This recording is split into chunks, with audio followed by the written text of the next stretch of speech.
What's going on, everyone? I'm Tesh here, and today I have for you guys a review of this right here. This is the TicWatch Pro 3 GPS, a WearOS smartwatch that actually came out a year ago, but I think it's still relevant today because it's one of the few models that's going to get the WearOS 3.0 update. So is it still worth getting? Let's talk about it.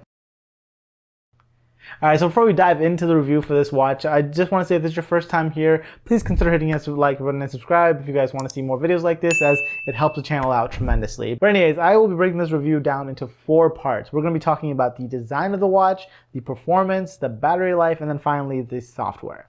There will be chapter markers down below, so feel free to skip around if you're interested in a specific part of the video. Alright, so let's start off by talking about the design, because design is something that matters a lot more for smartwatches than it does for smartphones, but somehow we focus a lot of times on what the design of a smartphone is. So this is something that you wear on your wrist all the time, and it has to look good. And the best thing I can say about this design is that it's kind of boring. It comes in a single gray/black color, and it has a matching silicone band strap that it comes with. In terms of looks, it's just not very flashy, but that's not necessarily a bad thing. Not everybody wants to be super flashy, but I really think it would have just helped to have more than one option, like if there's a silver option or if there's just more watch straps that they offer, but they don't. On the bright side though, this uses standard 22mm watch bands, so you can swap these out very easily for new colors or new materials like leather or canvas or stainless steel ones if that's something that suits you better. This watch also features 2 buttons which are used to interact with WearOS and are the only other inputs besides the screen itself. The first is the typical all-around button that's required by WearOS. In most contexts it works like a back button, but sometimes it doesn't, and that may sound confusing, but honestly, most times that I've been using it, I knew exactly what was going to happen when I pushed that button. So I think it's pretty intuitive once you use it for a little bit, but may just not do what you expect the first time. But it's basically a back button. Now the other button is a quick launch button that's set to launch any app that you of your choice. By default it's set to TicExercise, which is this watch's default workout tracker, but it is customizable. I have it set to launch Google Fit. It was the exercise tracker, and yeah, it works just fine. If you also long press that second button, you can get a few more options such as speaker drain. So this watch, you can actually go swimming with this watch. It's rated for IP68, but you can go swimming, and you can use that speaker drain feature to play a sound which will drain the speaker in case it has water inside of it. It's really kind of cool. It also has this essential mode, which we will talk about a little bit, and then of course it has a restart and turn off buttons. Now what's most disappointing about this watch for me in terms of design is the fact that there is no digital crown or rotating bezel that lets you scroll through the list. It's something that a lot of other smartwatches started to help, and it's a really great feature for interacting with such a small screen without completely blocking it with your finger. Like, it's something that'd be really nice to have here, but it's not. The other thing to know about this watch is in terms of design, it is a large watch. So if you're not someone who's okay with wearing a big watch or have small wrists, this may not be for you. Additionally, it is also a little bit on the thick side, which makes this kind of a pain to wear to bed if you're planning on using sleep tracking functionality. I mean, I've been doing it, so it's definitely doable, but I really kind of need a break from the watch in the morning after I wake up, because yeah, as you're sleeping, it just kind of like really digs in a little bit. So yeah, just something to know. But the thickness isn't unwarranted because this watch is packing some serious features. For one, this watch has a dual display. It's got a traditional high resolution OLED display as the main one, and then it has a secondary LCD display on top, which is used when the main display is off, so that you can always tell them basing things like the time and then steps taken. The secondary display is transflective, so that in bright environments it's actually even more visible, so it's great for using outdoors. Like if you're out for a hike, you can just turn on essential mode and just have that display, because you're not going to get notifications anyways. Now I'm not a huge fan of that secondary display because most of the times I spend indoors, so I actually find it really hard to read. So I actually much prefer to use WearOS's built-in always-on display, and it does have an impact on battery life because that secondary LCD display really is very just power sipping, but it's not enough of a difference that I want to just keep using the secondary display, especially indoors. I prefer to use WearOS's always-on display.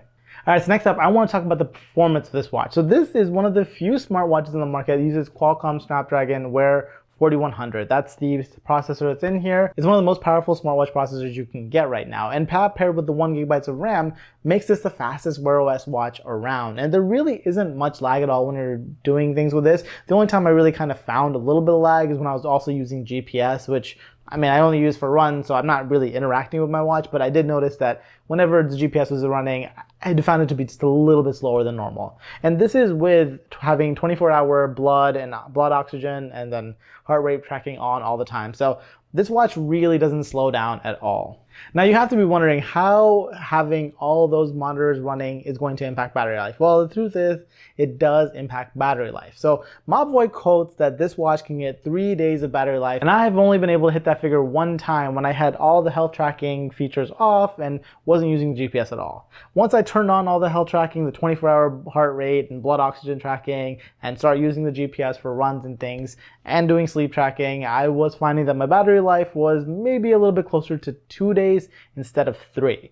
But this is still much better than most watches that need to be recharged within a 24-hour period. Like, most smartwatches can do sleep tracking, but you can't because you're really going to end up charging it at the end of the day. So that is something to know. Like, this is actually a really great battery life for this kind of device. And then of course, in case you forgot your charger, like say you're on a long trip and forget your charger, you can always use the essential mode, which just turns on that second LCD display, and then it can get you up to 45 days of battery life. Now, I haven't personally tested this. I don't have 45 days to test it, but I kind of believe them because it's just using the LCD display. You do get a backlight in that case when only the essential mode is on. You do get to use a backlight, so it's been pretty good. Now, of course, when we're talking about battery life, we also need to talk about how we charge this watch. So it comes with a magnetic charger that just snaps onto the back of this phone and uses pogo pins to charge the watch. And then usually I can get this watch charged up in like about an hour and a half. So it's a little bit longer than I would like, but if you use this every day, like you can probably top this up when you're taking a shower or something, just put it on the charger and you should be good. So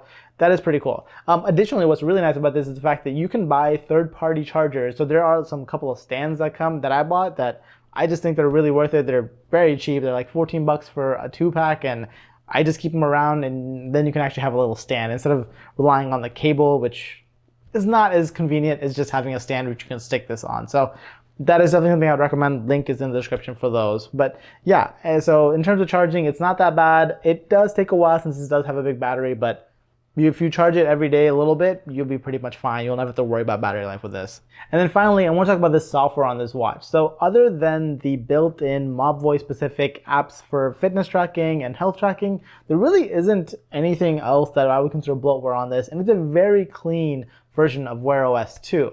And that's a good thing. WearOS may not be as smooth as watchOS from Apple, but it is a very intuitive system and works really well at doing basic things like getting you notifications, health tracking on your wrist, and replying to messages. Also very easy. Doing voice dictation works really well on this. And you can also do things like using the swipe keyboard for typing messages if you really want to type a message out to people. So yeah, handling messages and notifications on this watch is actually really nice.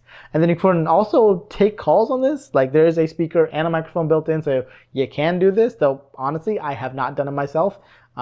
Not something that I would use, but if you want to, you can do that.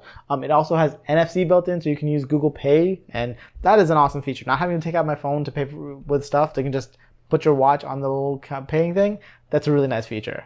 And honestly, the biggest downside of WearOS is the fact that there just aren't as many apps available. It's not a very popular OS, so there just aren't a ton of apps available, though you do get some basics like some music apps like YouTube Music and Spotify, and you can download songs to the device itself. So it has 8 GB of storage on board, and then you can go for a run. You can pair some true wireless earbuds to this because it has Bluetooth, of course, and then you can go for a run without taking your phone with you, which I think is a feature that is very underrated and just it's really nice to have. But yeah, in terms of apps, you are a little bit limited on this. Oh, I'm very much hoping that this changes with WearOS 3.0, where they're putting a lot more emphasis on making this easier for developers, and hopefully there's a little bit more uptake now that Samsung is also using WearOS 3, so there's enough momentum behind WearOS 3 that it can change. But of course, take this with a grain of salt. You should really just focus on the features that it has now, which it has some really good features now also. So again, the question is whether you should consider buying this watch even though it is a year old. Well, the simple answer is yes, because this hardware is still really good for a smartwatch. There is a newer model called the TicWatch Pro 3 GPS Ultra, a mouthful, I know, but it is the same price as this watch. So they're both normally $300, and if you're gonna pay that price, you should 100% go for the Ultra model instead because it's newer, has a few more features, but if you can easily find this one much cheaper on sale. So I've seen this go for those $240, and at that price, I think it is a really good watch with really good features. So yeah, if you can live with this slightly boring design, I think you should definitely, this watch should definitely be at like the top of your list in terms of smartwatches to buy. So yeah, with that, that's pretty much it for this video. Like this one if you liked it, subscribe if you guys loved it, and I will catch you guys in the next one. Bye.